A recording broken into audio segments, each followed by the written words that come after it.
All right, hey, this is Chris Lucas. I guess this is my show, The Protestant View. Still, I'm thinking about changing its name soon.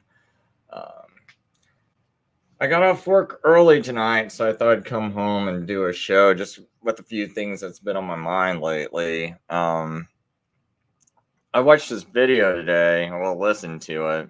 It's called "The History of Our Mind Control," Part 6. The 80s begin. The great communicator comes on stage, which he's referring to Ronald Reagan. So that's by this channel called Truth Unedited. And I'm not real familiar with them. It's just there's some things that as this video was playing, it just sparked some thoughts in my head. Um, because basically lately I've been going to various channels. I recently was going to run for office, but I dropped out because I was afraid of getting myself into some legal troubles. Because there's just some laws as I'm running for office that I wasn't familiar with, and since I was running for federal office, it was confusing. And yes, it was in the Republican Party. I was actually on the ballot. You could visit the Indiana website and see I was on the ballot. I did post a picture in one of my videos. So yes, a person really can run for office. I really was trying to. I was going to attempt it, but it's sort of like just I had support, but it was just like just a lot of things going on with my work, and I was afraid of missing deadlines and things like that. And I was just a little overwhelmed, and considering that I felt like I had a close call with doing something that was going to get me in trouble, I felt like it was just better off that I just pull out, because what it is it's like I'm just really overwhelmed, and I'm not sure if I'm understanding all this paperwork correctly, right? Um, and it's something that if I just think about a little bit more, I can figure it out. But trying to figure it all out in a 2 weeks time wasn't working. So, um, but basically, like I said, I posted that picture to let people know there is hope. There are things we can do. But I feel like most of society's under too much mind control, basically, because it like some people will be like, no, there's nothing you can do. Everything's under control. And it's like, no, there actually are things we can do. And then people will fight me and be like, oh, it's stupid. Everything's rigged. And it's like, well, I was on the ballot. How was that rigged? All it took was people getting involved and voting. That's all it's going to take, right? It's like you can't just stay at home and complain and cry and be like, oh, I'm just going to vote for Trump and everything's going to be okay. That's not how it works. It's not going to work like that. And I feel like too many people are under mind control. When you watch this video, because I'm going to play this video in a minute, and you're going to see a lot of things that looks like history repeating, but people are just kind of seem to be in complete denial. um and some of the stuff that sparked this on in the past years, just like me trying to go from where I point out everything that Donald Trump does and people just won't wake up to it. It's like, well, Donald Trump signed warp speed. Why do you? I thought you didn't want warp speed. And then people are like, no, he's my hero, but I don't like warp speed, but it's a hero. And yeah, I know he signed it, but I know he signed warp speed and he locked us down, but he's still my hero and he's fighting the lockdown. It's like, what? What? And I can play all these clips for these people, and it just won't pop them out of their mind control. It's like they're still like driven towards it, and it really is like they're under a demonic mind control. I mean, a lot of these people are supposed to be Christians, so you should be able to wake up. You should be able to know these things. Now, you're not the average person unless you really are the average person, because you're still lost, just like the average person, just like the rest of the world is lost, right? Are you capable of waking up and seeing that there's something going on, right? And you should, if you're a Christian, you should have light in your eyes that other people don't have, and you should be able to seek truth, come to truth. Oh, Victory says, is Trump not a whole lot better? Well, he locked us down, man. I don't see how he can be better. Um, I mean, have you ever seen some of the clips I play where he's like, you got to get the shot. It's really going around now. You got to get the shot. Or the articles I read where people go to eat in this restaurant and they get kicked out because they're not vaccinated. I mean, come on, I mean, he's the one who locked us down. All he had to do is not renew the emergency order. There's an emergency order you got to renew every 90 days. And all he had to do is not show up for office. Go play golf, Donald Trump. Go play golf a whole month. I don't want, because some of my friends, some of these people I know, and I'm not friends with them anymore, but they used to be like, don't you know, man, how hard Trump is working, Chris? What's wrong with you, man? I'm like, dude, actually, go Trump. This month, the emergency order, you need to sign it. Go play golf the whole month so this goes away, because he just doesn't show up. Just go party, Trump. Just go get completely drunk and forget that you are even president for a whole month. That way, this emergency order goes away because you didn't renew it. And then suddenly, I don't have an aunt that's got all these health problems from being forced or feeling like she was forced to take his vaccine. I don't have a dead sister who felt like she was forced to take his vaccine, right? So I got two family members that are suffering from this, and all he had to do was not do this. But let's just pretend for a minute that you feel like, oh, Chris Trump's got tricked into it. Okay, so he gets tricked into it. Can you at least like play 4D chess? Everyone keeps saying you're playing 4D chess. You're so smart. If he really is this smart and he's out thinking everybody, oh, wait a minute, they might try to mandate this, because they're really rushing this through. I'm calling, and even he's signing it. He's signing something called warp speed, and he's like, yeah, we're going to get this out fast. Wait a minute, Donald Trump, think about this. We never got a vaccine out faster than 5 years. Why do you think we're going to do it in 1 year or in 9 months? Because you're trying to do it before the election comes, supposedly, right? That's your whole goal. I want to get this done before the election so it makes me look good, right? Supposedly, that line, they're feeding us that line, and it's like, well, think about this: warp speed. You never done anything faster. Oh, brand new drug that never hit the market before, mRNA. I mean, hey, how about this, Trump? Because the first thing that people did when he signed warp speed, some of the people I know that's got like a few brain cells at work, they were like, I think this might get mandated or something. I was like, yeah, I think it's going to get mandated, buddy. And so we're all thinking, even some of the people I know with some low IQs are saying they think it's going to get mandated.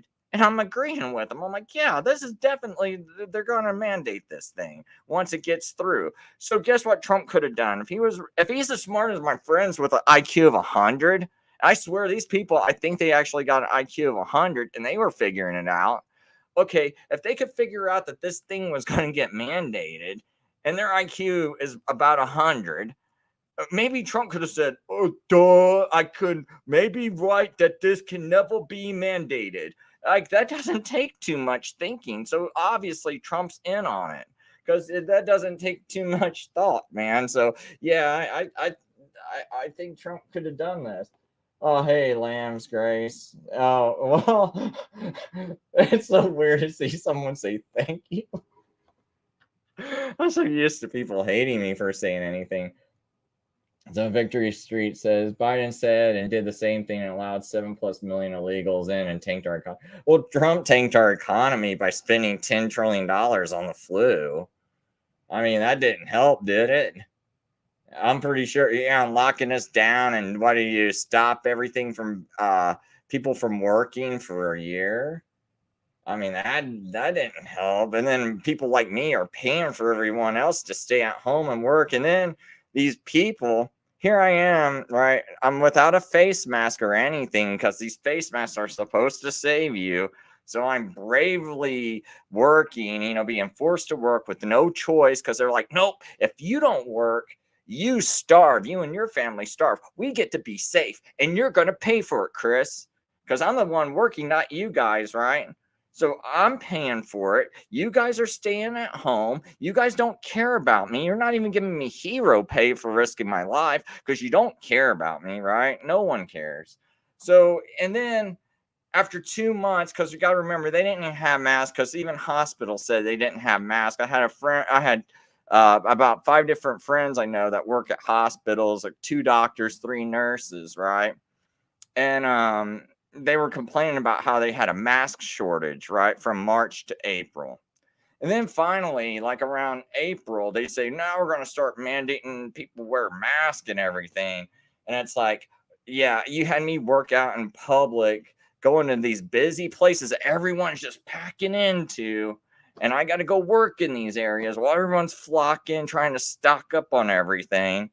And, um, and it's like, I don't have a mask on the whole time, and now someone wants to suddenly start making me wear a mask. And it's like, no, that's not happening. And I got to deal with these attitudes.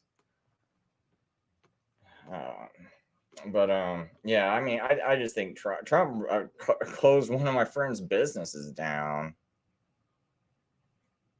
because of his lockdown. He couldn't get like the proper help he needed. Like, I don't know, like some kind of financial aid or something. It wasn't working because, yeah, I think they got all these businesses closing and everything. It's like some people couldn't. Like, yeah, they say they got this financial aid for businesses, but is everyone getting it? And some of this, I don't know how all of it was working, but some of it was loans. Well, yeah, the Marxist. Okay, so Victory Street Ministry says the Marxist left is worse than Trump. I live on the West Coast, and the liberals are out of control, warped. SB 599 in Washington is a state-sponsored kidnapping. And he says, I agree with you regarding Trump's fumble on COVID at the beginning, but Biden has. Oh, Biden's. They're both the same. I mean, it's like okay. Back in August of 2020.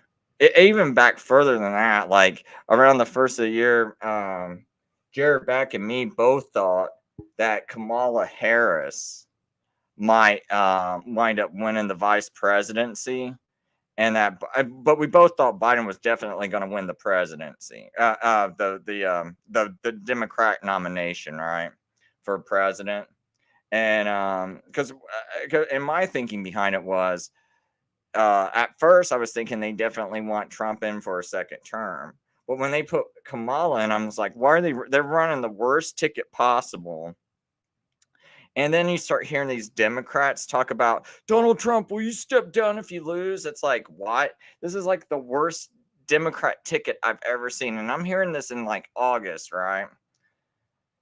And I'm like hearing these Democrats talk about Donald Trump. Will you step down if you lose? Okay, I don't know. I know Democrats because I used to be in like the rave scene and everything. Right? Like I and like deep in the rave scene, like I could start naming DJs I actually hung out with, and went over to their houses even, and big name producers and everything. I don't really talk about this stuff much, but I know people, and then some of those same people over at their house would be like Democrat committee people and things like that, people that worked on the campaigns, and there's people that I did not know anyone that cared about Biden. Like out of the Democrats I knew, no one liked Biden. They like Bernie a lot, but no one was excited about Biden. No one liked Kamala. These were like definitely the last 2 people. So how did they win the Democrat nomination? Right. So when they started saying like, Trump, will you step down? Like the media said that, I'm pretty sure people remember that, right? I thought that was like the weirdest thing, especially knowing all the Democrats I know. And I was like, they're going to rig this election or make it look rigged, right? And I was thinking it's not. And I even have video from 2020. I'd have to re-upload it because YouTube ripped down all my channels. But before the election, I said that they're going to have Trump lose a rigged looking election to help his image, right? And so now what do we see? We see people thinking Trump. Well, they forgot all about COVID. They forgot all about him signing it, and and part of the thing is, it's like people's minds are under control. It's like, wait a minute, Trump signed warp speed. Trump locked this down, but the media hates him. But the Democrats, I know lockdowns are bad, vaccine bad, but Democrats booing him. He must be good. Democrats act like he's like a savior of the world. Trump must be good. Like, but yeah, and then Trump's out of the next words out of his mouth is, guys, this vaccine's going to be great. I can't wait to unleash it on you. I got the military working on it. And people's minds are like, whoa, wait a minute, Republican Party good. All these so-called Christians, pastors are promoting Donald Trump and praying over Donald Trump. Trump's got to be good. Jesus got to be good. And these pastors are promoting Trump. It's like you see these people. It's like, wait, I mean, is everything really this controlled? Whoa, whoa. It's like you can see their brain just like they it's like you're under mind control is what it is. So yeah, I mean, I don't. All right, thanks, Victory. I'm surprised you even came over here, man, because I know I'm like pretty hated whenever I talk about Trump. You look at COVID as a bioweapon used. Well, it's not used against Trump; it's used against us. He was doing amazing things. Well, no, you know what I think it was? I think everyone had more confidence because of Trump, because they thought he was going to do something really great. But see, part of the thing is I go into some of these Christian chat rooms, and you can't. It's like, honestly, like this video is going to be a complete, almost like, to me, there's so much of the same things going on with Reagan as with Trump. Recently I started visiting Catholic and Orthodox rooms, and I started seeing how they like to control the chats, right? And if I say something negative, it's really weird. If I go to a room with like a lot of Orthodox people, some of them will like jump on me if I say something bad about the Catholics. I'm like, what kind of mind control must you be under if you're calling like the Catholics your brothers and sisters, and yet they did things like this ustasha stuff, man, right? Like in World War II. Like, here, I'll just play just a tiny bit of this. Shortly after its founding, however, the ustasha and the nationalist movements of other Yugoslav states were outlawed by King Alexander I in an attempt to continue the unity of the nation. In 1934, ustasha-supported assassins killed Alexander I of Yugoslavia, a Serb, while he was in France for talks with the French government. The assassination was actually the first in history to be captured on film. Throughout the 1930s, the ustasha continued a campaign of terror within Croatia and Bosnia, attempting to cause instability which would allow it to take power. The platform of Pavelić and the ustasha rested on these four things. The Croatia was for Croatians only. The Catholicism was the sole religion of Croatia itself, but that Islam in Bosnia was acceptable as it brought order to the region. That Serbs, Jews, and the Roma people were inferior and needed to be either expelled from Croatia or killed, and that the nation of Croatia should include Bosnia-Herzegovina and parts of Slovenia and Serbia. On top of all that, Croatia was to be a one-party state with the ustasha in power with Pavelić, known as the Poglavnik, or supreme leader. During the war, Croatia was also known as the NDH, the English abbreviation for the Croatian term for the independent state of Croatia. In March 1941, Yugoslavia was ruled by a regent, Prince Paul, who ruled in the name of the young Prince Peter II after the killing of his father. Paul was pro-German, and when Hitler demanded he allow German troops to pass through his country in order to help Mussolini in his botched invasion of Greece, Paul was on the verge of granting him permission, when the teenaged Peter II, with the help of some of the army and British, deposed his cousin Paul as regent, and took power as king and refused Hitler's request. In response, Hitler ordered the very ominously named Operation Punishment and invaded Yugoslavia. The history of the German invasion and the war against them is a story for another time. But though it's hard to imagine, the German invasion of Yugoslavia and the guerrilla war it found itself in from 1941 to 45 was among the most brutal of the entire war. Even before the first German extermination camp at Chelmno, Poland, was built in December 1941, extermination camps were functioning on the territory of the NDH.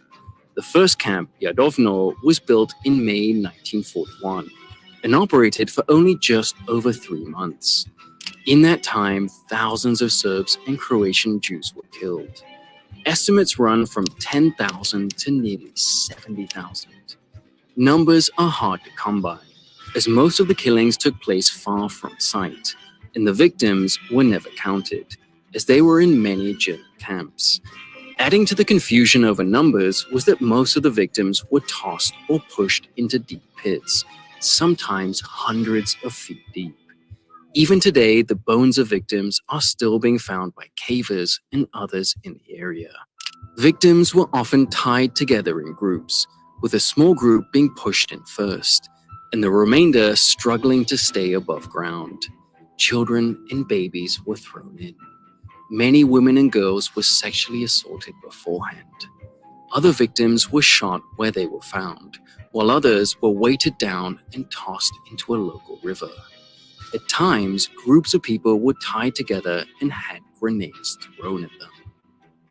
Two of the most infamous of the guards at Jadowno were Miroslav Filipovich Majstorovic, a monk who was known to the inmates as Brother Satan, and Vyacheslav Loboric, who later became a powerful, feared, and hated figure in the NDH government.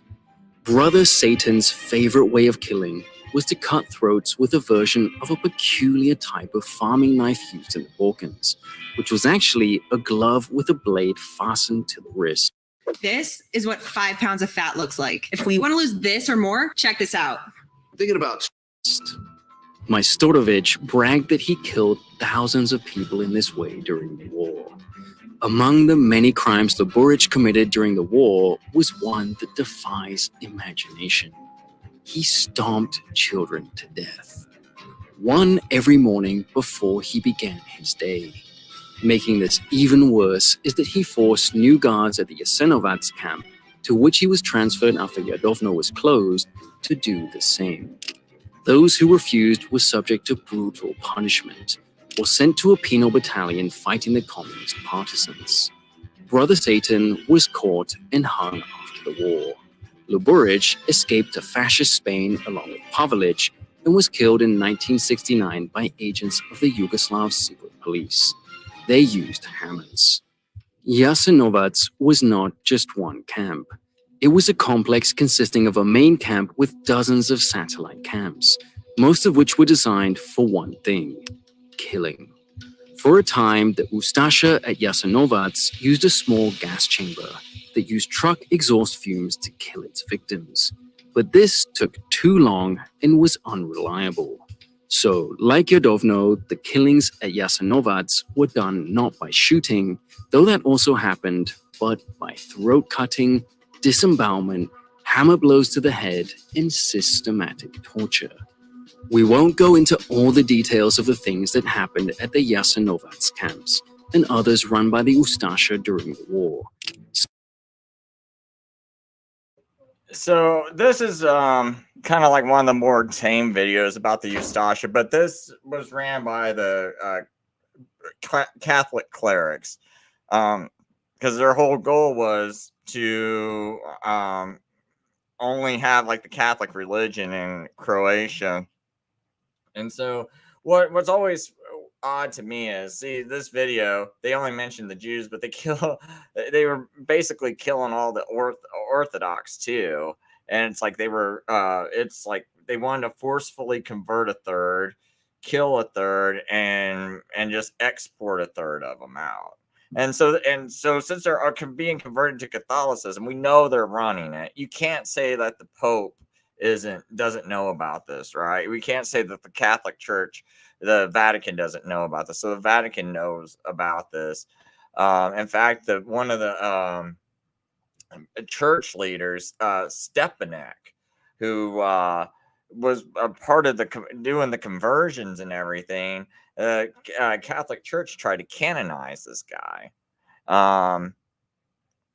And so the basic thing is, it's like these watching orthodox, when I go into some chat rooms, actually defend this crap, and go, oh well, they're my brothers, your brothers and sisters are torturing you to death, making you eat crap. I mean, literally. you know they would, this one story, they take and kill someone's father, and they don't tell the family about it, and they're in this concentration camp. They kill their father, cook him, serve it to them, and then they tell afterwards, after they ate the food, they say, you just ate your father. This is how these people were. And it's like, and then it's just like, for the people just to just be like under mind control, and it's like, oh, let's have these people rule over us. And oh, Chris, if you talk bad about the Catholic Church, the people who did this to you, like, I mean, this is what's insane to me.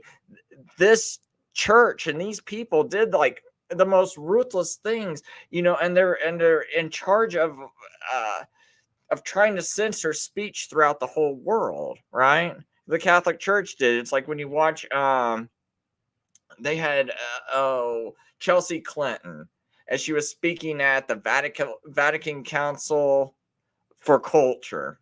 And one of the things they were discussing was vaccine hesitancy. And she was like, well, and Clinton says, and the one thing I think we need to do is go on after these media platforms harder, make sure they censor more. And you could hear all the applause by all the Catholics at the Catholic Vatican Council of Culture. It's like, yes, yes, yes. It's like, those are the people that are in charge of all your media companies and everything. Right? It's like they get to talk, and we are getting censored. There's like this Orthodox church that tried to speak out against what was going on in 2020. They got censored. Their YouTube channel gets censored. And why is it that, they can't talk, and the Catholic Church can give their opinion of everything, but if we try to give our opinion, nope, zip it, shut up. And I go to these chat rooms with these Orthodox, trying to tell them some things. And it's like, no, hey, you better zip it. What? Aren't you Orthodox? Yeah, but you spoke up against the Catholic Church. You better zip it. It's like, wow, man. And it's like, if you think about it, this same mentality of like authoritarian mentality, that's what led to things like this cruelty against you. The Catholics had that same exact mentality. You think they wanted you to speak? And what do you think when you said something that went against them? You better zip it. And it's like, but now when you can control a chat room or something, it's like all of a sudden you're like, you better zip it, and it's like these people did it to you. And that's what I mean by some of this demonic mind control. And then it's like, if I talk to like another Protestant, it's like, and I start bringing up the Catholic Church, what they did. Oh, what are you, some kind of bigot? I'm like, no, they're actually the bigots. I can't talk. We let them talk. We let them come to. When the Protestants came over here from Europe, we were doing things like we wanted religious freedom. My family was one of the first to come to America, right? That's one of the things we were escaping from. We wanted religious freedom. We came over here basically for that. And we fought in the wars, right? All the wars, we fought in them, right? As far as like the Civil War and the American War, we, fought in all that kind of stuff. And so it's like, so we kind of helped found this country, helped make this country. Now these people are coming over here, and we knew you guys were cruel. You did the inquisitions, but still try to let you come over here, right, and be cool with you, and then you let them in power, and then suddenly they're the ones that are telling you shut up. It's like, what? Let's go back to your own country then. Oh, whoa, wait a minute. That's right. Why are you running to a Protestant country, or like the least Catholic country in the world? Because your Catholic countries are crap holes, right? They're 90% Catholic. Why aren't they better? Why are you running to one of the few countries that are actually got a Protestant population? Oh, it must be because it's a good country, right? Why is your country crap then, where you got to come over here for a better life? I mean, there's a reason why. And then, okay, now let's let you in power. Now everyone's complaining. Oh, it's totalitarian. Oh, look at the gay kids and look at the trans agenda and wham, wham, wham, and cry, cry, cry. Well, look who's in power. But then it's like you start to try to explain this to people, and it's like, no, I got to defend them. It's like, why do you have to defend them? Because our media keeps telling us they're good people. You know, I watch Sean Hannity, the Catholic on TV, and I watch Catholic Ann Coulter and Catholic Bill O'Reilly, and I watch all these other Catholics, and they're telling me that, you know, that they're good, and so, and these people are good, and I should vote for them, and you just can't put two and two together, and it gets kind of frustrating to me. Oh, hey, Ryan. Oh, which crazy information are you talking about? That the ustasha? I've been knowing about the ustasha for a while, man. But this one's bad. Like, I just learned this is a new documentary and just kind of played at random. But this one, I didn't know they had this guy. What was it? It's called like Satan something. They call him something Satan, and he would stomp a child every single day, stomp a child to death. This is the Ustasha Holocaust genocide, Holocaust, where they killed a third of Serbs, a third of Orthodox, and it's like, you know, people think this church changed. Oh, they're not like they're not like they were in the 1500s and 1600s. No, they're still the exact same. They burn Bibles, they run Operation Gladio. Yeah, that's another thing people don't even know about Operation. I still haven't got to my Reagan stuff yet. But I should get Paul Williams. Paul L. Williams.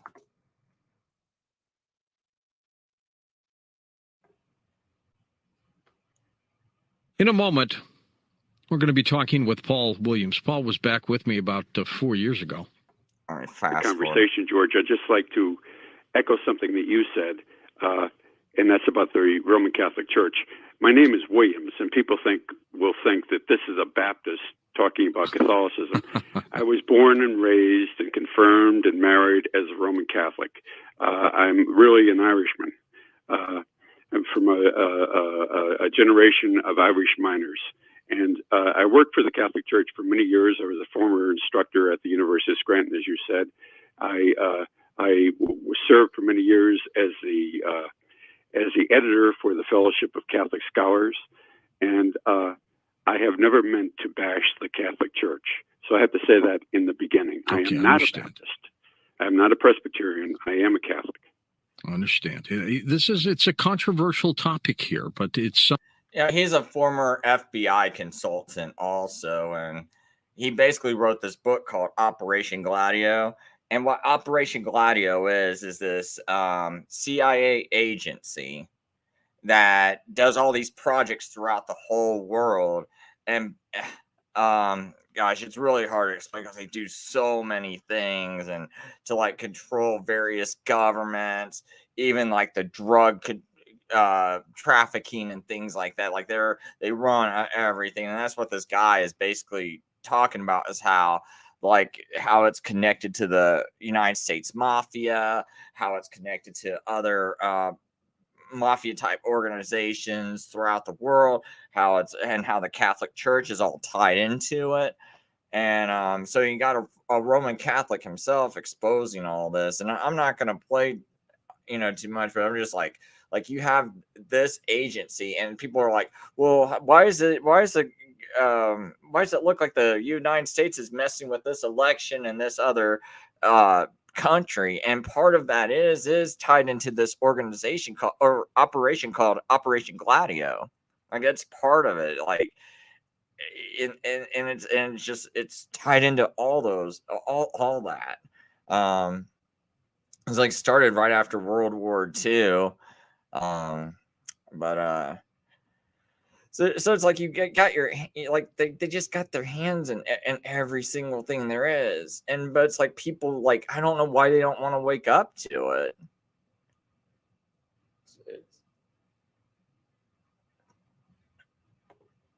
I'm going to play a little bit of this. In part 5 of this series on the history of our mind control, we dealt with the 70s and the events around Richard Nixon. The 70s was a major time period in the history of our world. We saw the beginning foundations to the main catalyst that is going to reset the world and bring the change that's coming. That being the time when the United States dollar was taken off the gold standard and the world would be carefully guided into a new age where there would be changing the world. That information was important because in order to see where we are today, we had to understand the important events that got us here. Right now, currently, as we speak, the world is ditching the United States dollar, but the majority of American citizens are oblivious of it because they don't have a clue about the foundations that this country is currently standing on. The period in the 70s was the period that very much set the stage for the new world to come. And the decades that followed all were directly influenced by the 70s. That after the 80s comes, it seems that the 70s was a decade that's lost and not spoken about in great detail. When you hear people speak today, we speak about the 80s and the 90s, but many people seem to leave the 70s alone, and I believe that that's intentional. The decade of the 80s was when the mindset of the world began to shift into pure fiction, and more than ever, our lives were directed by the idiot box that was in over 95% of our homes in America at the time. Being that we are in a time period where we are speaking about selecting our next president, it is fitting that we discuss a thought that has deceived us and controlled us consistently. Believers in this world as a whole have done something very wrong, and for the most part, it's not even recognized. Many of us unknowingly have replaced our source and who we depend on, and put our lives in the hands of men and now women whom we have been given as leaders by an evil authority. Over time, we have been directed into what they want to call a democracy, and all of us all over the world have been given our minds, our hearts, our trust, and our dependency over to leaders that we believe actually are in control. It is a part of the overall mindset that is a part of the matrix that we all have been controlled by. The matrix is a very powerful weapon used by our enemy. It keeps many asleep, living in a dream world that they believe is reality. It makes them believe they have more power than they actually do. It keeps people from living through the true power that our Creator has given us and keeps us sedated and defenseless against our enemy. The office of the presidency has been a strong tool in the matrix, which keeps us tied to this system while every 4 years or so resetting our hopes and alliance to this system. It is a constant mental cycle that those that control this world have worked very hard to keep us attached to. If you follow this mind control series, you can see how they navigated the general public through their agendas by the changing of leaders. As agendas changed, so did the leaders. After the agenda of the 70s was carried out through Nixon, the rest of the 70s was not about pushing agendas more than keeping the public with hope and moving them along through the transition. The 1980s was a major decade of change, of transition. The whole function of the United States was changing in the world. It went from a manufacturing economy to a consumer-driven economy. It went from being a nation of low debt to trillions in debt. And this was not just by the government, but by the public as well. The masses became even more targeted and were given different avenues that they could be directed towards. The mind control became more diverse and the country became more segmented. This all started in the 1980s. All this change would not be possible if it were not for the biggest mental change agent presented to the world. Ronald Reagan is literally the poster child of a leader that was put in the faces of the public in order to steer everyone through the transition. He was the face of change in the world. He became the symbol of what American strength is to this day. In reviewing this series, if we do not start this decade off with understanding the transition into Ronald Reagan, we will be leaving out one of the biggest parts of their mental programming that is still leading us to this day. Ronald Reagan became the face of evangelical Christians in America. He became the roadmap of strength and leadership in America. And all this will be very powerful and inspirational if it were actually real. After we got... See, I thought that was interesting when he said Ronald Reagan became the face of evangelical Christians in America. Think about this. Think about the parallel to Trump, right? And remember when Trump was on Alex Jones? And Alex Jones goes, "Who was one of your favorite presidents?" And he goes, "Reagan." All right, it's really weird. And then here's this video where it said, you know, Ronald Reagan became the face of evangelical Christians, and the same thing's going on with Trump. So I just kind of that's one of the things that struck me while I was listening to this. Through the 70s, now that the systems of the world were built and America was now being led into the transition as well, they called upon an actor that already had the trust of the minds before he ever took office. The powers that be called upon and selected an actor from the genre of the Westerns when movies and televisions were the first tool to gain trust and mental dependence from the American audience. You wanted law and order in this town. You've got it. I'll shoot the first man who starts for those steps. They went back. So you think about that one too. You wanted law and order in this town, so here he is playing this character on TV about, you know, saying this stuff, and subconsciously you're seeing this image, you know, remembering them from these movies, right? And they're doing the same thing when Donald Trump was running, and you guys just no mind control, and you get mad whenever, and it's like notice when people get triggered when you try to like show them this, like, oh wait a minute, you're kind of under a mind no, I don't take me out of it. I like this spot, and I want to still believe. I'm gonna believe that Trump is a savior. It's just like with Reagan, you know, like they do these subtle things and you don't realize it. And then when you try to like just point people out to it, it's just like they just get violent and mad and angry. And that's what I mean by they're under mind control, and they don't realize it, and they get violent, they get worked up. It's like, no, you're not going to get me out of this. This is real.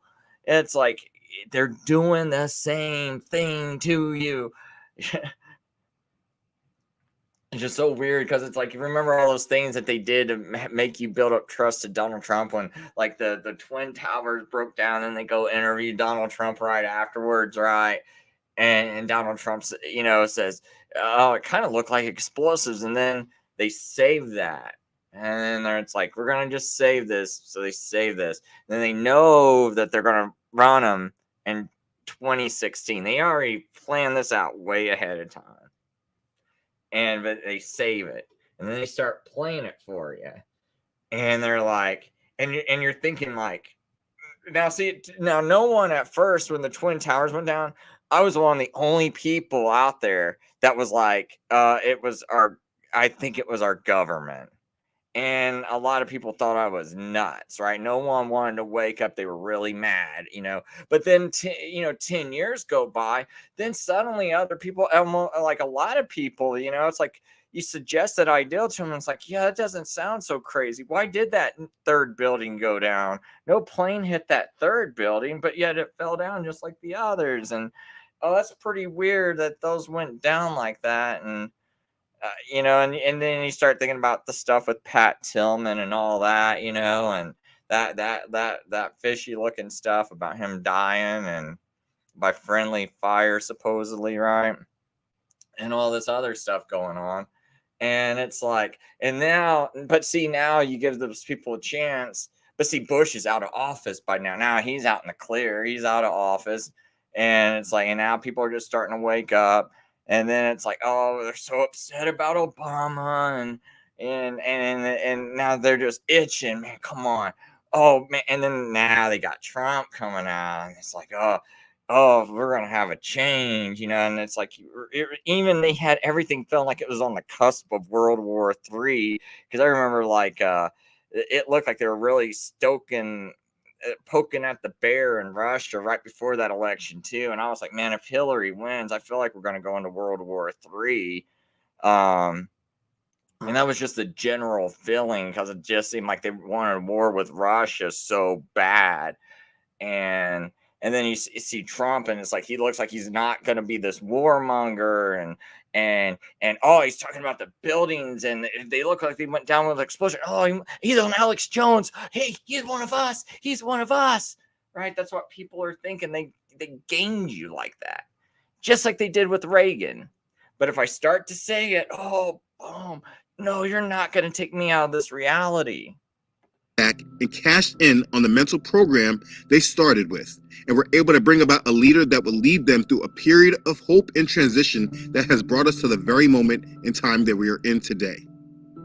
As we discuss mind control coming into the 1980s, we must first discuss the face of this mind control through the front man, the great communicator, Ronald Reagan. Let's begin. Here's one thing you need to do before you buy anything online. Don't spend another dime on Amazon. Okay, so we can't just jump into the 80s without understanding the conditions that led us into the decade. So again, we briefly need to start in the 70s. Like we discussed in part 5, in the 1970s, the economics of the country were very bad. This period is known as the Great Inflation of the 1970s. Inflation was like a roller coaster going up and down in the 70s. From 1970 to 1981, the average inflation rate in the United States was nearly 8% per year. In that period, there were 4 recessions. We know about this from what we spoke about in part 5 with Nixon removing the dollar off the gold standard. There were major adjustments that the United States was going through. Gerald Ford, who we spoke about in part 5, was just a one-term president that helped the general public move on from Richard Nixon. He lost his second campaign running against Jimmy Carter. Jimmy Carter, who, when he came on the scene, was marketed as another change agent, someone who would bring in change. Jimmy Carter took office during a period of stagflation, which is when the economy experiences a combination of high inflation and slow economic growth, a very bad time. And that led to the Carter years. By the end of Jimmy Carter's presidency, inflation went up to 14%. Interest rates ran up to 20%. In 1979, there was an energy crisis that set the country off. Like I said, things were very bad. These are reasons why people seem to want to forget the decade of the 70s. And so Ronald Reagan came on the scene, but we must go back to Jimmy Carter first. When he came on the scene, this is the year when Gerald Ford declared the State of the Union was not good. That the State of the Union is not good. This was because inflation was again a major problem of the 70s. Jimmy Carter, a former one-term governor from Georgia, came out of nowhere and announced his presidency. No one knew who he was. They chose him specifically for that reason. In the eyes of the general public, he was looked at as a political outsider. And that's what the public was looking for due to the mind control between Nixon and Ford when Ford pardoned Nixon after the scandal. Jimmy Carter was looked at as a fresh start. He also was looked at as being deeply religious. He prayed in public. He spoke openly on his religious beliefs. He was known as America's first born-again president. He was looked at as one who was going to be leading the country through a sort of spiritual redemption. As you understand this, I want you to remember that the values of the country were changing rapidly. This was at the time of the sexual revolution. Carter was used to bring back the mind control that this country believed it was actually a Christian nation. Carter brought white Protestant evangelicals in with him. Like I said, he was known as the first born-again president. And being that morals were changing so rapidly in the country from the change in culture with feminism, the sexual revolution, drugs, and just a change in overall values, the public mentally chose Carter. This was not by accident, but orchestrated. Now, when Carter was presented, Ronald Reagan also came on the scene at that time, running as a presidential candidate against Ford. But it wasn't his time yet. They let him lose to Ford because he would have beaten Carter. They used him the same way they used Nixon against Kennedy. When they introduced him, it was just to let you know that Ronald Reagan was up, but it was not his time yet. Carter beat Ford. In the eyes of the public, he was looked at in the same mind control that they keep using against us. Hope. But you must understand the backdrop. The people truly in charge knew that things were not ready to be fixed yet. The changes that Nixon brought forward with moving the dollar off the gold standard would take time to cement. It took about 15 years. Jimmy Carter was only placed in the White House to buy more time and sell more reason to have hope. This is the game they play with the role of the president. Jimmy Carter was not actually in office to fix the economy, but he was there to be the face of foreign policy in the Middle East, and they used his faith as a reason of justification for this. There was war between the Arabs and Israel, and the real power in the world was shaping the Middle East for the time that we're in right now.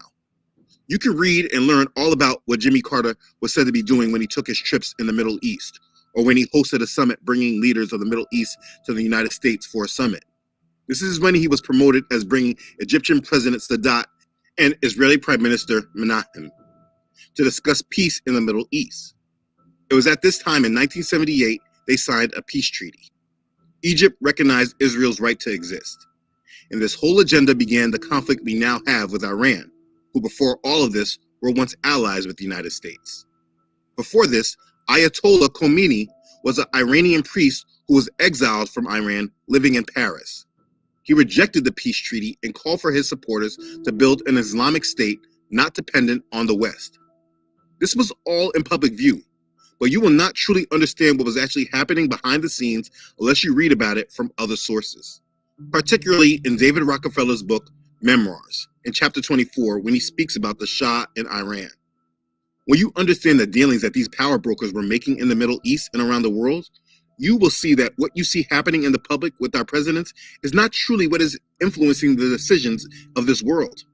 If you listen in the mainstream of how they say that the peace treaty with Egypt and Israel came to be, you can clearly see they are playing with our minds. On one occasion when Begin was completely committed to leave, I carried some photographs of his grandchildren over. And I had found the name of all 8 grandchildren. I had written them on the photograph. Begin looked at them in a perfunctory way. And then he saw the name of his little children, whom he loved. And we started talking about our grandchildren and how the world might affect them adversely if we couldn't find peace. He changed his mind and decided to stay. Anyways, the conflict that started with Iran created an energy crisis in the United States that brought great pains to the last years of the 70s, 1979. There was no gas and inflation skyrocketed. When you hear of an energy crisis, you may think in terms of corporations or countries in the Middle East, but that again is mind control. When you actually know and understand how this world works and who actually started the energy industry in the first place, you can understand who is really behind the crisis. Rockefeller's Standard Oil, which was later forced to split up into many different companies that are still strong today, companies like Exxon and Chevron, they dominated the energy industry around the world. You see, our mind control wants us to look at corporations in Arab nations, but this view does not allow you to see the true hand of who was guiding and directing these crises. The public expected Carter to fix these things because they did not have a clue of really how this world works. And this is the same issue that we see plagues us today. People are so mind controlled to believe that the government truly has the power to fix and change things. This is why they have been following their leaders to hell. It's mind control. Now, look at what Carter came on to say in regards to the energy crisis.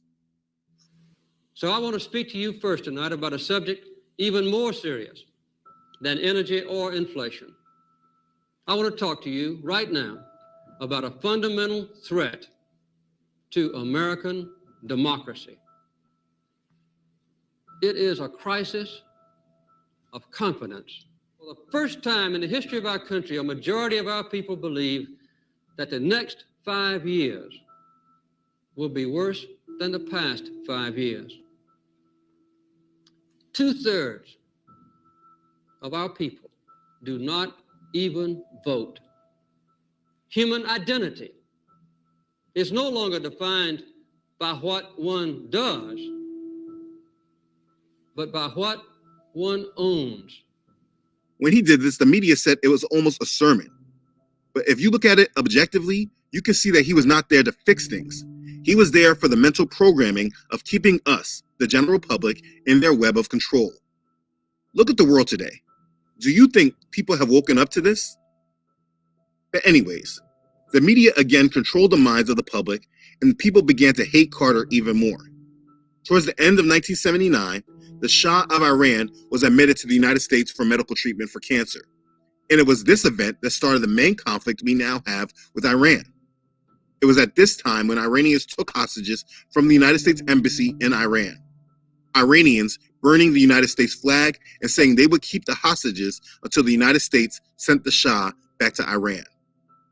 To understand this, let me read you an excerpt from David Rockefeller's book, like I mentioned earlier, in chapter 24, page 366. That same evening, I had dinner with Henry Kissinger and Happy Rockefeller, Nelson's widow, at her home in Pocantico. Henry and I discussed our telephone calls from David Newsom and the Shah's plight. Happy told me of Nelson's close friendship with the Shah and about the weekend they had spent with him and Farah Diba, the Shah's wife, in Tehran in 1977. Happy reminded me that when the Shah realized he would have to leave Iran, Nelson offered to find a suitable property for him in the United States. We also talked about the precedent that President Carter had established by refusing to admit the Shah into the United States.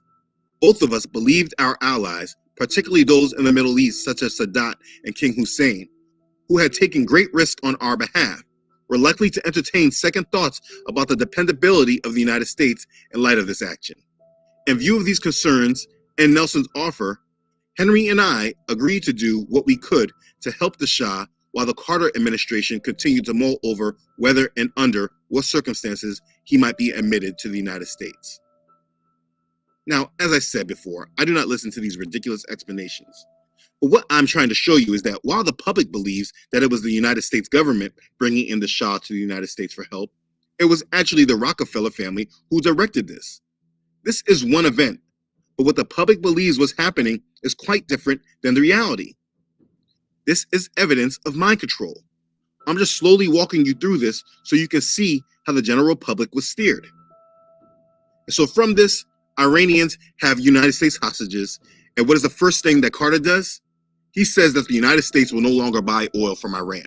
It is necessary to eliminate any suggestion that economic pressures can weaken our stand on basic issues of principle. Our position must be clear. I am ordering that we discontinue purchasing of any oil from Iran for delivery to this country. Again, it being all about energy. And so at the end of 1979, there was high inflation, an energy crisis, no gas at the gas stations, overwhelming poverty in the Negro community, and the United States was looking weak in regards to foreign policy. This was the ending of the decade of the 70s. Imagine this. You're sitting on the couch and your wife sits next to you. She looks.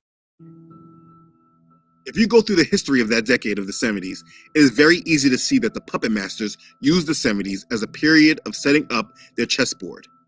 They moved their pieces in line to set up the world that we are alive in today. All the major problems that we face today, except the debt problem, which will start in the 80s, all the other problems that are coming to a head right now were set up in the 1970s. The collapse of the United States dollar started in the 70s when Nixon took the dollar off the gold standard. The challenge of China against the United States started when Nixon brought China on the world stage. This is when manufacturing was brought to Asia and out of the United States. Well, that happened in the 80s too, but all this was the setup for it. More on that later. The conflict with Iran, that started in the 70s with Carter and the peace treaty with Israel and Egypt, and also the building up on Middle East oil. And let's not forget our morals and values declining all started directly in the 70s. This was the decade that set all this up. It was not by coincidence or just a matter of certain circumstances. It was all directed and orchestrated in order to bring us into the world that we currently are in today. The problem is that the general public is not able to see it in this way, which is why they are still being guided and directed by these people and these agendas. This was all mind control that we, the general public, were strategically being directed through. Understand, they could have done all these things anyway and told us the truth about what they were doing. But they put these smoke and mirrors up in order to distract us and guide us in a certain way. They were mentally manipulating us for decades. And it was all possible because of this first device that they put in all of our homes, the television. Now they were able to tell their story and make us believe what they wanted us to believe, while we never really questioned any of it, because we never knew any better. This is not all of our faults. Well, I'll definitely pass blame to the pastors who claim to be teachers and preachers of the word, because they could have kept a great deal of us from all of this by telling their flock to be set apart and not to be of this world. But the mind control was already set from the civil rights era that everyone's objective in life was to be a part of this world system and try to obtain this world by any means. But for you all that were alive back then, this is not a slight on you. You don't know what you don't know. The books I read today, like the memoirs from Rockefeller, it was not published back then. And there were other books like The Unseen Hand, but they probably were not pushed into your hands. So it is understandable how we all See, for people that are a little bit younger, it's like, things were quite different back in the 90s and 80s. It's like to hear about any kind of information like this book called The Unseen Hand, which basically is a book that tells you things like what you're hearing in this video. It was so rare to hear that, and like I thought it was like the coolest thing one time when I was like, oh, maybe about 16 years old, and some older guy, I don't know, maybe he didn't think I'd be interested, but he mentioned something about the Constitution. I walked over, and just wanted to kind of like overhear his conversation. And he's like, "Oh, hey, you want a magazine?" I was like, all right, sure," and it had like this type of information in it, and it was just like so rare, and it's like, whoa, and it's like, and it's not like anyone could like, or it's like people didn't even hardly know about this, or didn't even like to even think like this at all was like, like so different, because because basically all anyone had was just the 4 channels on the TV, maybe you had some cable, and it's like, and you got most of your information from the cable or the radio, and it was pretty much like just mostly fed the same thing, especially in the 80s. And they did seem to have a lot of control about what your reality was, what the reality and the rest of the world was, and what you could know about the whole entire world. And also when you're thinking, it's like, okay, this party over here isn't supposed to like this party, but they're both agreeing to go to a war. Well, this war must be legit. I mean, that's just kind of like you're thinking. It's like, because they hate each other. Why would they agree to go to an unjust war if the war wasn't a war that was really needed, and they both agreed to it. So maybe this war is okay, and it's like you don't even so you're thinking that things cannot possibly, things probably aren't that controlled. I mean, at least I didn't when I was younger. But there's one part, I'm not going to play this whole video, it's about 47 minutes long, but I just want to get to the part about were caught up Reagan. in their web of lies. We cannot dwell on these mistakes. The problem is not yesterday, though, but today. Though there is reasonable justification and understanding of our collective ignorance, that justification and excuse is not valid today because the information is out there. It's just that people choose to be under the strong delusion because they love the lie. See, I think that's the thing too. People, it's like they still make the same excuses though that they made in the 80s, and it's like, no, you can't do that anymore. Anyone can go on there. You're just being lazy now if you're just going along with this and you're not opening up your mind.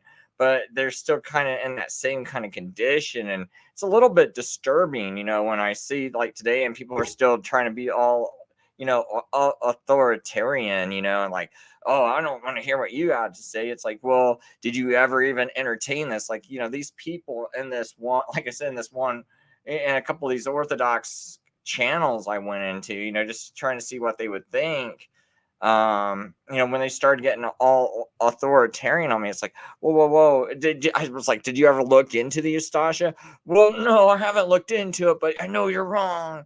The Catholic Church is so good. And it's like, no, well, I know, because you guys both like worship Mary and everything, and so you just assume that, oh, they're just like me, they worship Mary and all that stuff. And it's like, but did you know about all this genocide? And they act like, well, I know, I just want to tune it down, I don't want to believe it. And what it is they like getting along, and I don't blame you. I like getting along too, but you got to face up to reality. It's like, if you do not want these people, they got to apologize. And plus, these people, it's like, how dare they try to control you after what they did to you, right?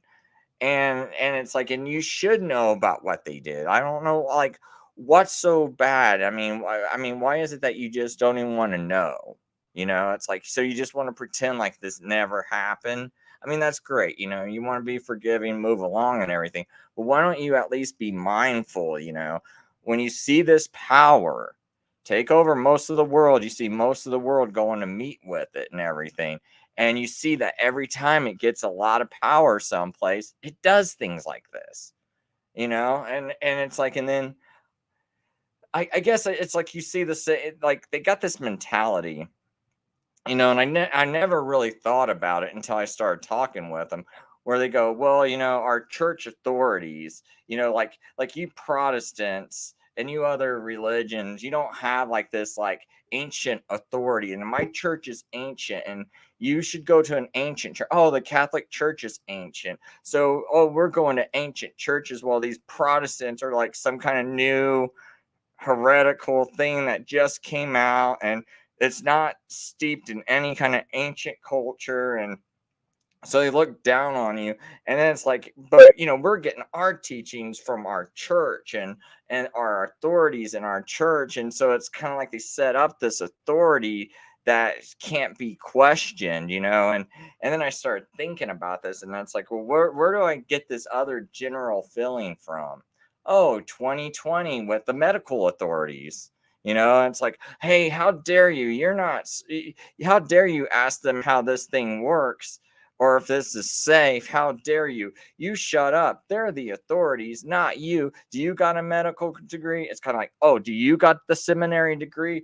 Are you the priest? Are you the bishop? It's like they got that same exact, you know, mentality.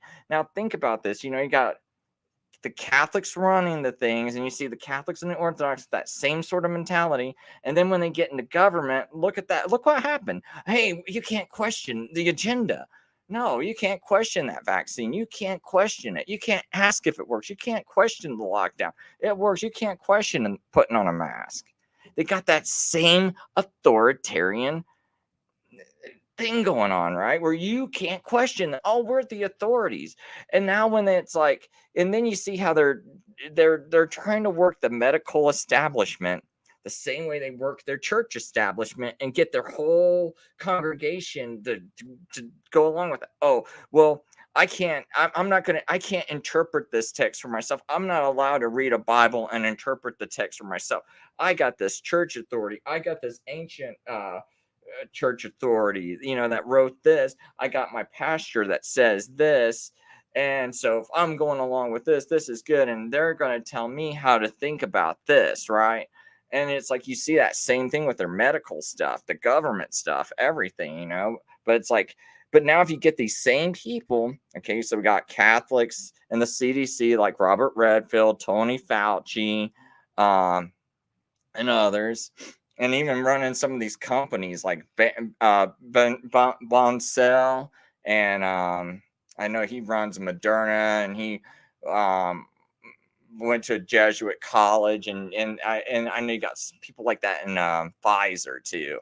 And anyway, you got these people, and they're the Catholics in the top of the medical industry, so they put their Catholic people in there, and then they kind of run the same kind of brainwashing where they're the authorities, we got the degrees, you peons can't ask us what to, you know, if it's safe or not. You're not the educated ones. We're the ones that with the degrees, we're the ones in the authority positions. You do what you're told.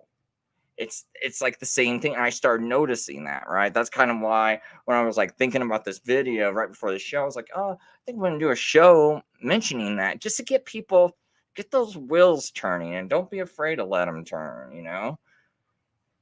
But I am making this series so it can help wake up whoever it is our Father wills. You must recognize how much you have been mentally manipulated and steered if you're going to break free from it. Let's keep going. The Iran hostage crisis went on in the news for hundreds of days. Carter began to be the president that lost American prestige in the world, and it was at this time when we see Ronald Reagan come on the scene again, declaring his candidacy for president. Ladies and gentlemen, Ronald Reagan. Good evening. I'm here tonight to announce my intention to seek the Republican nomination for President of the United States. I'm sure that each of us has seen our country from a number of viewpoints, depending on where we've lived and what we've done. For me, it's been as a boy growing up in several small towns in Illinois, as a young man in Iowa trying to get a start in the years of the Great Depression, and later in California for most of my adult life. I've seen America from the stadium press box as a sportscaster, as an actor, officer of my labor union, soldier, office holder, and as both Democrat and Republican. I've lived in an America where those who often had too little to eat outnumbered those who had enough. There have been 4 wars in my lifetime, and I've seen our country face financial ruin in the Depression. I've also seen the great strength of this nation as it pulled itself up from that ruin to become the dominant force in the world. To me, our country is a living, breathing presence, unimpressed by what others say is impossible, proud of its own success, generous, yes, and naive. Now, there are those in our land today, however, who would have us believe that the United States, like other great civilizations of the past, has reached the zenith of its power, that we're weak and fearful, reduced to bickering with each other, and no longer possessed of the will to cope with our problems. Much of this talk has come from leaders who claim that our problems are too difficult to handle. We're supposed to meekly accept their failures as the most which can humanly be done. They tell us we must learn to live with less and teach our children that their lives will be less full and prosperous than ours have been, that the America of the coming years will be a place where, because of our past excesses, it will be impossible to dream and make those dreams come true. I don't believe that, and I don't believe you do either. That's why I'm seeking the presidency. That boy is good. Now understand that when you see this man come on the scene, who was both Democrat or Republican at one point, understand that this is the time that we are about to go even stronger into the matrix. You see, this man was an actor. When really I wanted to stop it for a second because that was real interesting because he said Ronald Reagan was both a Democrat and a Republican at one time. Think about this. When Donald Trump was on Alex Jones's show and Alex Jones says, "What president do you admire most?" He goes, "Ronald Reagan." And what was Donald Trump? Oh, yeah, he used to be a Democrat before he became a Republican, and he gave money to Kamala Harris. He helped get Kamala Harris elected to, what was it? Was it a prosecutor position or something like that in California? I can't remember. But some kind of office, I think in California, he helped her get elected to and donated to her campaign. And he supported Bill and Hillary when they were running for office. And then and so it's kind of really weird. Here's Ronald Reagan, Democrat, then becomes a Republican. understanding, you truly don't know what his actual thoughts were compared to what he was actually dictated to do. Understand that you never really see him speak without reading his thoughts that were written for him to say. Matter of fact, this goes for all presidents. They read speeches, but you're never in the back room with them and see how it all goes down, who's actually directing them. But if by now, watching part 6 of this series, you don't see the control that the unseen hand of this world has had over our leaders, you may never understand and break free from the mind control. Anyways, they brought in an actor known as the Great Communicator. When you listen to Reagan, you can see why they chose him. He seemed trustworthy. I tell you that I believe with all my heart that our first priority must be world peace, and that use of force is always and only a last resort when everything else has failed. He was clear and exuded strength. He was always looked at as exuding strength from the time he did Westerns. Reagan was a president of transition. During his time from his loss to Ford, he was being primed for the role he was going to take in the 80s. He brought in Christian fundamentalists and brought back conservative values to the Republican Party. He revived the party after Nixon, which is why all Republicans always mention trying to be like him. I want you to think about it.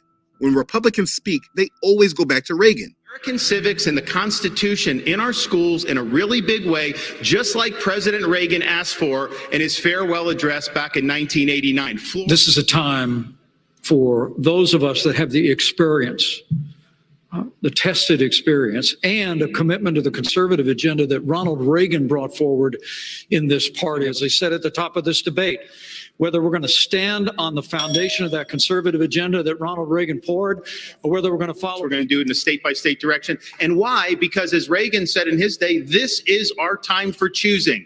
He was the blueprint that the current Republican Party still tries to hold on to. He brought the white Protestant Christians back to the Republican Party. But I don't want to get ahead of myself here. But I want you to think about something. In our most recent Republican debates, that Tim Scott character, he would always annoyingly say the same thing about America being the shiny city on the hill. He said it all the time. A racist country. Never, ever doubt who we are. We are the greatest country on God's green earth. And frankly, the city on the hill needs a brand new leader. It's restoring faith, restoring our Christian values that will help this nation once again become the city on the hill. We have to get back to being a nation that is, in fact, the city on the hill. That by having an energy economy, we start allowing this nation to once again return. Senator, thank you. Let me ask the same question. Understand, this did not come from him, nor was it a religious thought. He was just grabbing the programming from Reagan. This is what they all did. John Winthrop said, "We shall be a city upon a hill.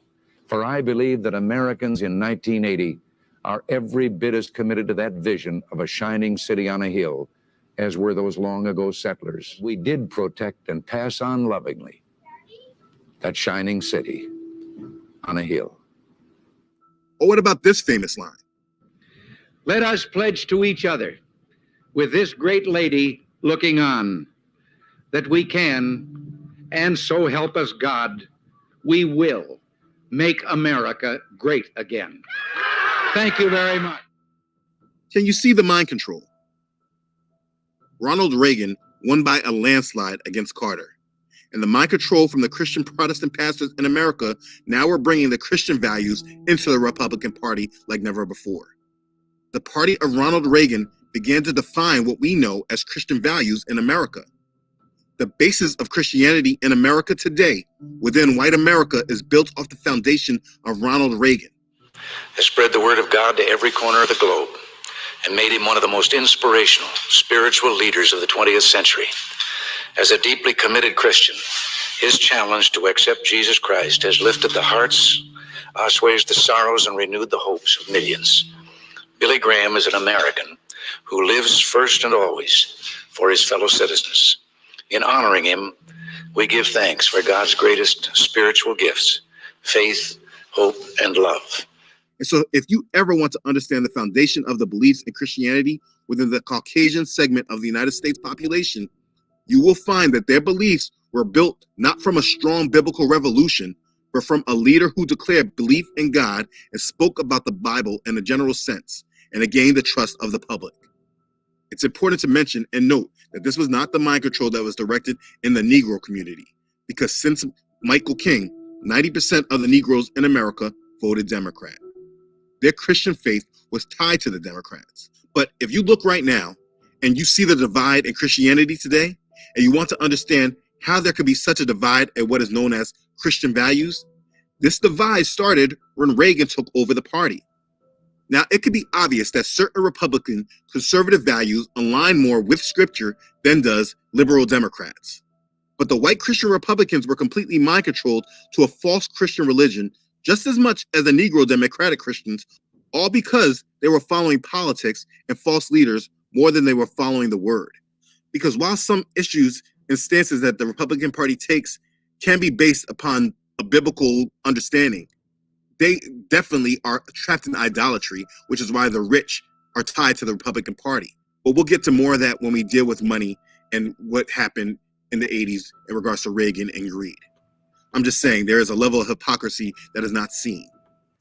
Well, I kind of disagree with him with as far as like the rich being tied to the Republican Party. I mean, they're tied to the Democrat Party and as well. I mean, it's definitely like equal.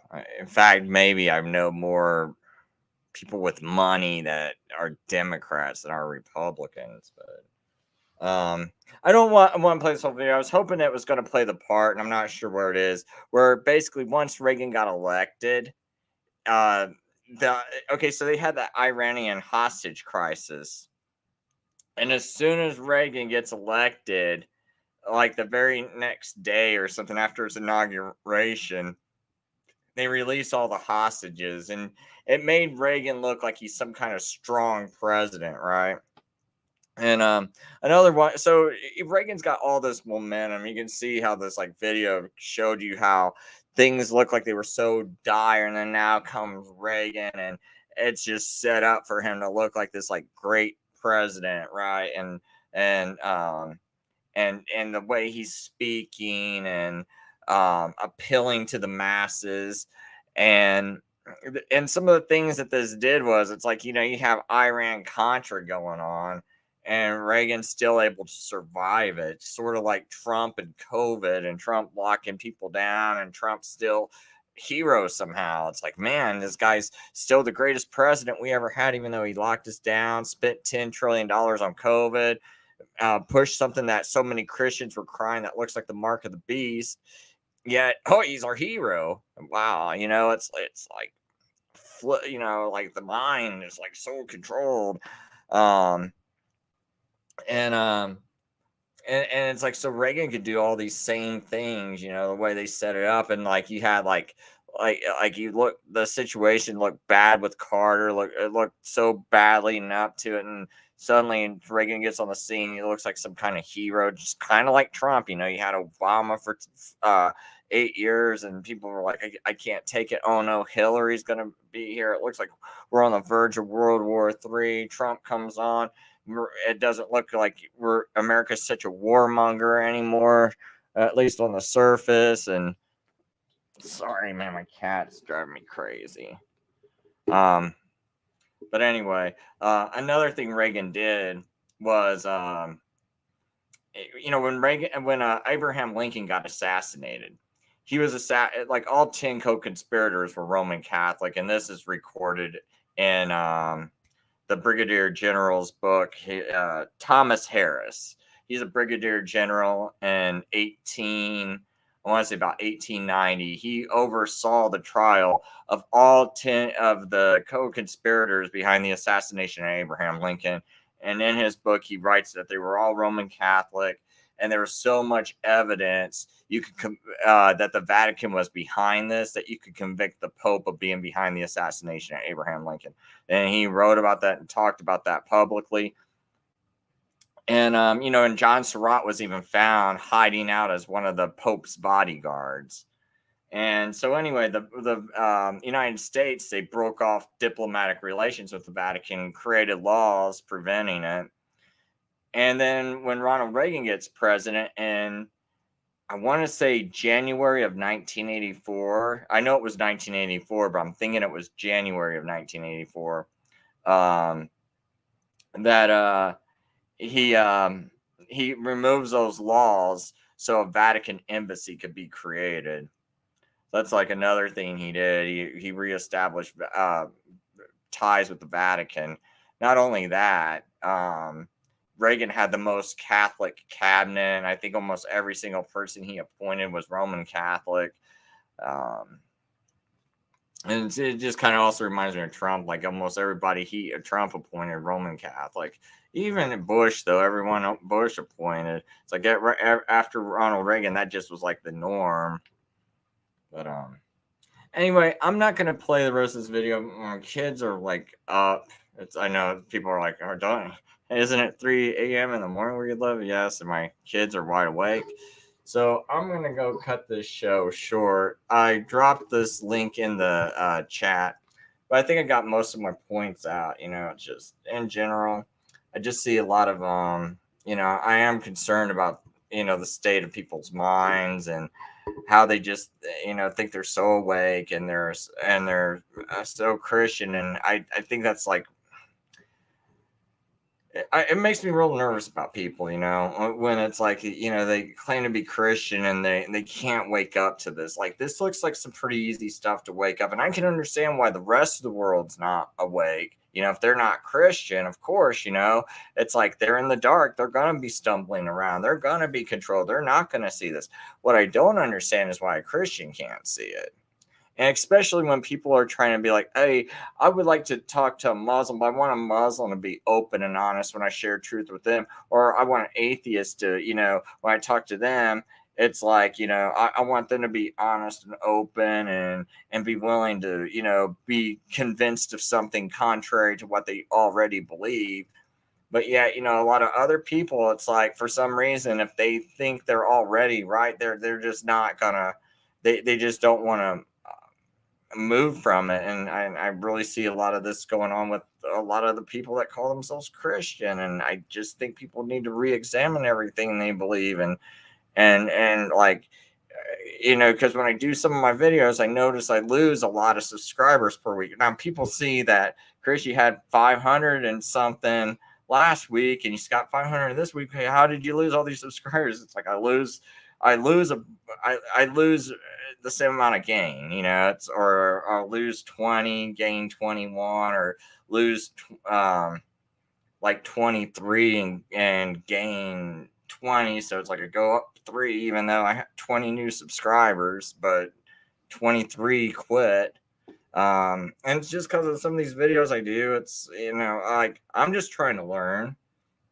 I'm just putting things out there, you know, as I'm like researching everything and trying to figure out things for myself. And I don't think I don't think things are as hopeless as people think they are. You know, like I said, I tried to run for office, and I got on the ballot. You know, I got on a Republican ballot for Congress, and you know, that's what that could have done. You know, now I did drop out of the race. I want to be clear about that, because I don't want people to have a false impression I'm still in the race, because there are legalities behind that. But so I am out of the race now, so I want to make that clear. But when I was in it, it's like I got more support than I thought. You know, even though I'm like a pretty controversial guy, there was still a lot of support. So it's not like it's out of the question, like people can't do anything, but I think they're programmed to think they can't do nothing, and that it is hopeless, and that, oh, it's just like the evil controls the world and there's nothing I can do, and woe is me, and I just got to do nothing, and I'll just go, you know, I guess basically, you know, just enjoy my life as it is, and enjoy why before it goes into, it gets worse, you know, and enjoy things, and I'm not going to worry about things, and they just don't ever try anything and think everything's hopeless. And I just don't feel like things are hopeless. I just don't feel like enough people do anything, but I think things can be done. So like I said, I got on the ballot, and look at me, you know. But part of the problem is too, it's like I got a lot of people that's like they fight me, you know. It's like I tried mentioning this to people for the past 12 years. You know, I'm interested in running. I get hardly any support and a bunch of negative talk.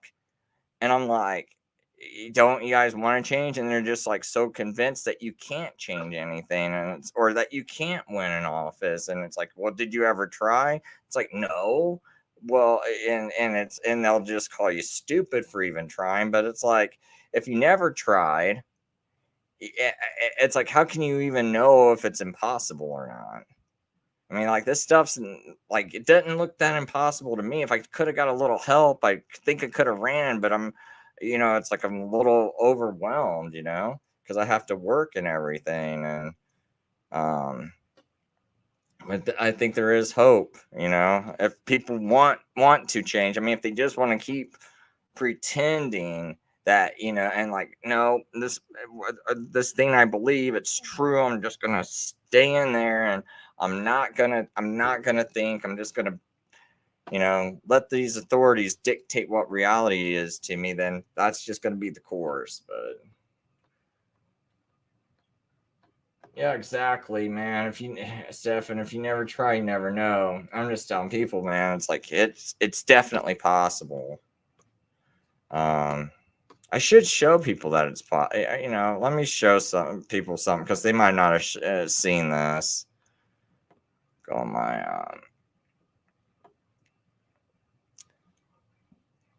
I do want to. I'll show this. Like, I was actually really on the ballot, and it's not impossible.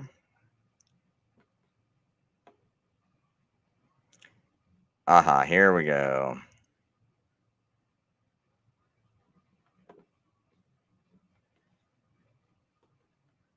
Let me kind of get down here so we can see. Look at that. Chris Lucas, Republican.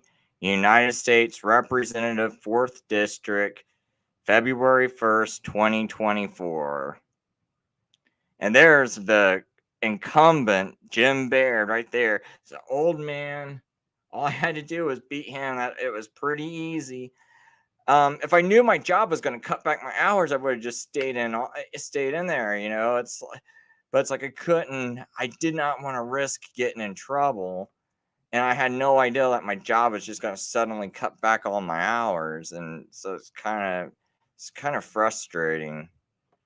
Oops, I didn't mean to go back this far. For some reason, you couldn't hardly see it when I was blowing it up, though. I want to show people that it's definitely off of a government website. Because if you go up to the screen capture at the top,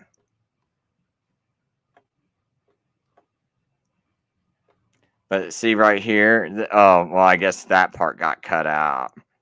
But it did say like Indiana, it's like .gov, primary candidate list. It was right from the government website, though. So, I mean, like, it is possible. Like, I was an actual candidate for a minute. So just letting people know, I can get on the ballot. You can get on the ballot too. It's like, just try running and seeing what happened. You know, it's like, start voting in the primaries. I mean, that's part of the problem too. It's like, if you run in the primary, like, okay, the nice thing about this primary was I didn't have to worry about the Democrat. The Democrat never, ever, ever wins. In fact, sometimes a Democrat won't even run because they have such a low chance of winning. So, but every once in a while, you know, most of the time, one of them will throw their name out there. It'll be like, well, just in case, you know, so, like all the Republicans die or something, you know, then I can win. But here, all I had to do was beat a really old Republican that voted. Gosh, man, this is horrible, man.